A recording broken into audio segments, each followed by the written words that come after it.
شوم ولادت رسول صلی اللہ علیہ وسلم کے موقع پر گورنر سندھ کامران خان ٹیسوری کی جانب سے گورنر ہاؤس میں میلاد مصطفیٰ صلی اللہ علیہ وسلم کی محفل کا انعقاد۔ تقریب میں نگران وزیر اعلیٰ سندھ جسٹس ریٹائرڈ سید مقبول باقر، MQM کے رہنما خالد مقبول صدیقی، ڈاکٹر فاروق ستار، خواجہ اظہار الحسن، کشور زہرا، نگران صوبائی وزراء، غیر ملکی سفارتکار، IG سندھ کمشنر کراچی و دیگر معززین شہر بھی شریک ہیں۔ گورنر سندھ کا محفل میلاد محمد صلی اللہ علیہ وسلم سے خصوصی خطاب۔ یوم ولادت رسول صلی اللہ علیہ وسلم منانا اور محبت رسول صلی اللہ علیہ وسلم رکھنا ہمارے ایمان کا حصہ ہے۔ اس روز سعید کی آمد پر میں تمام مسلمانوں کو مبارکباد پیش کرتا ہوں۔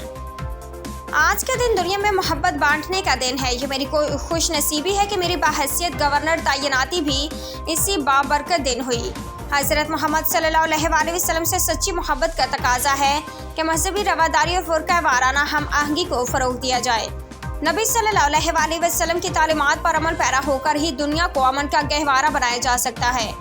افسوس آج مستونگ واقعہ پیش آیا اور معصوم انسانوں کی جان لی گئی۔ آج اس بابرکت دن کے موقع پر مستونگ واقعے پر دل خون کے آنسو روتا ہے۔ گورنر سندھ۔ عمدہ میں پکائیں اور جی بھر کے کھائیں۔